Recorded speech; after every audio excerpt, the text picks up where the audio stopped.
嫌だ。ビースト覚醒話したくないよ。平凡な映画だな。でも、この動画のために、やっぱりもう一回話しなきゃいけない。じゃ、皆さん紹介。日本限定の作品。トランスフォーマーキャラの一番、フリック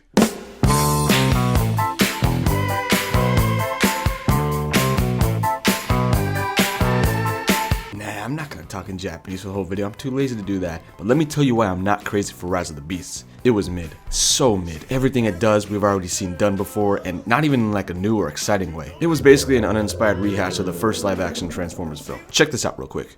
Autobots, we must find the important artifact before the cons do. Only this time, I'm racist. And my monkey great-grandson is here. Now, if it wasn't for that latter half of that bit, you probably wouldn't even be able to tell what movie I was talking about. Reusing the plot from the first movie, except having Optimus learn how to not be racist towards humans, which, let's be real here, is more against his character than him being a war criminal, and advertising the fact that you got the Maximals, the Beasts, only for them to, like my boy Moon Whooper says, not do enough rising? Come on, this is a mid-movie. My biggest gripe with the movie, though, is that my favorite character from it, Mirage, is voiced by Pete Davidson, and I do not like Pete Davidson. How is a goofy-looking and unfunny comedian able to pull more women than me? And how's a guy like this end up being the only good part of this movie? I hate it. I hate that I have to admit that. And I feel like I'm doing myself such a huge disservice that I betrayed my character because I bought a figure of him. But this figure is a Japan exclusive, and the only reason why I bought it is so that I can say I have it and you don't, so haha. Terebi-kun magazine presents Transformers Rise of the Beasts Deluxe Class Mirage. Clear version. And if this all blue box tells you anything, it's that this guy is an all blue figure and ooh. Okay, this looks pretty hot, not gonna lie. They took the original mold in all its ugly colors and said, hey, let's actually make it look good. And this is the result. The clear blue plastic is ethereal. It is so beautiful. It's so mind-boggling how making a toy one solid color can actually make it look good as long as you use a sick-ass color. I'm only lying though. He's not entirely transparent blue. He does have bits of solid gray plastic that I'm not a fan of, but hold up.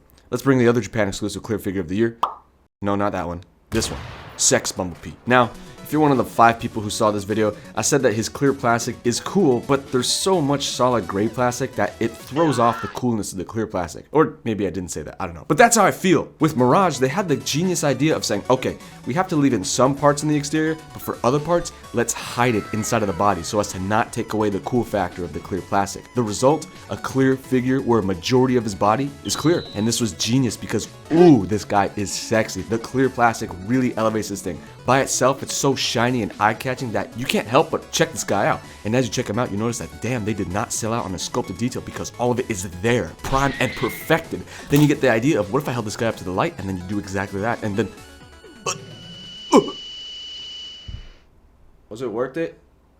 Hell yeah. Light blue and gray aren't the only colors used in this canvas. Whoever's the guy at Terebi-kun who suggested this, I hope they got their sloppy toppied because they deserve it just for this alone. Shiny, silver, and blue. When you're not shining light through him, you can shine light on him to show off that chest and face mask done in this magnificent shiny paint. And that's that good shit. That's some really nice paint. So, in case you couldn't tell at this point, the theme that Terebi-kun was going for this deco was a hologram of himself that Mirage cast. Because in the movie, he can do that. For all we know, he beat up Hound to death and stole that ability from him. Also, in case you couldn't tell, this guy doesn't exactly look like his on-screen appearance. I mean, I wouldn't say he's too far off. The kibble isn't really doing him any favors, though. The big thing, though, is his head. He's wearing a mask. In the movie, he doesn't. Which means this mold is based on his concept art. Yeah, I think the mask looks cool, but I also think it's simultaneously strange. If you squint your eyes, he kind of looks like Darth Vader, right? I don't know, it just doesn't look that original to me, but still looks fine. And this figure overall looks good. It's just the kibble really holds it back. In all fairness, the head, torso, and legs are great. Some excellent kibble management there. That's also screen accurate. It makes you think, damn, where does the car go?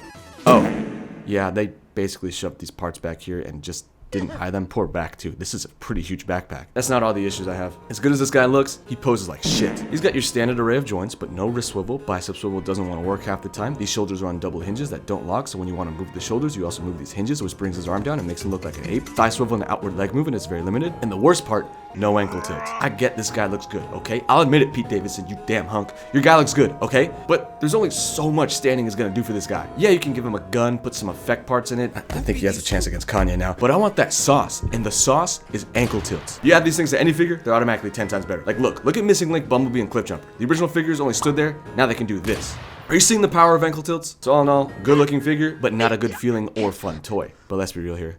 Still better than that shitty ass Studio Series version. That shit is ass, man. Oh my Who designed that? What the hell is this? That's supposed to be Mirage? Oh my god, this guys, do you see that floating Mirage face coming to us? Is it just me? What were they smoking? You guys see that? So this is embarrassing to admit, but Terebi-kun is a monthly magazine that's primarily marketed towards preschoolers, which means that I bought something for a 4-year-old, which means that they include stuff that only a 4-year-old would enjoy. I'm saying this as a disclaimer because you ain't gonna catch me playing with these things, okay? I'm a man. I don't play with toys. I enjoy figures, which is in a higher plane of elegance than what little kids are aware of, so no one make fun of me. Okay, so first we got a big picture book, Mirage's Big Adventure. It actually means complete works, something like that, I don't know. First section is basically a Mirage and Noah storybook with pictures from the movie. Then we got more screenshots of the movie and a summary along with character descriptions. Then the Transformers art gallery, where you can view renders of all the characters and neat little design envelopes. These are pretty cool, I guess. Optimus Prim.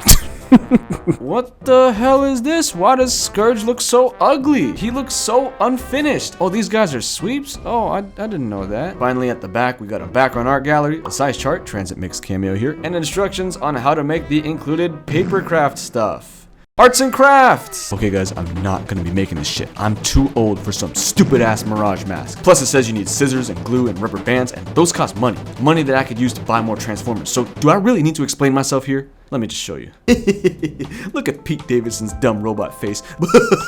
With this mask, you too could transform into Mirage. This is how the finished thing looks like. I'm not making this. Now the other thing, I'm a little tempted to because it actually looks pretty neat. It's a runway with Scourge at the end. This is how it looks, and hey, it shows that you can put the figure in his car mode on it to make a pretty neat display. This is pretty cool stuff, man. Wait, oh shit, this dude transforms! Here it is, the clear car mode, which is technically not an officially licensed Porsche since they didn't get it for this mold, but it still does look like a Porsche, so that's fire. And just like the robot mode, they did a damn fine job translating the theme of a projected hologram. Remember the chase scene from the movie where Mirage casts 4 clones of himself and one of the Noah clones flips off the police officers and that causes them to do a head-on collision into solid concrete and die? Yeah, that's what they're going for. It's also why Terebi-kun offered the option to buy a 4-pack of this, but I don't want 4 Mirages, what the hell? This car is pretty slick with all of its clear plastic, and it looks so good, so fantastic, so gorgeous that it's a shame that it's 95% clear plastic instead of 100%. Yeah, unfortunately little bits of gray remain, but it is very minimal. Doesn't take away too much from the car, so I'm fine with it. Everything else is clear, and that detail is great. You got the Autobot insignia on the hood, the headlights are done in that shiny silver paint, and the stripes on the hood and the sides are done in that shiny blue paint. Ooh, what a car. Moving to the back of the car, we see more details like the spoiler, but perhaps the coolest part is that the tail lights are detailed. The shiny blue returns back here and this time pairs with a transparent orange to show off the tail lights. Come on, this is awesome. Terebi-kun, man, I gotta hand it to you. You might have done this to appeal to the kiddos, but even I gotta admit that this is a damn fine look to Mirage. You can even store his blaster back here. Did you notice that I didn't say anything about weapon storage in the robot mode? The rolling functionality is ass. Getting everything to snap in place is annoying, but I cannot help but admire the look of this guy in both modes. Damn it, you win, Pete Davidson. No, this isn't the end. Pete, your jokes aren't funny, you're funny looking, and your taste in women is funny. So, I hereby challenge you to a duel, where if I get more subscribers than your net worth by the end of the year, then I win. So, subscribe to LinkFrostimus, damn it.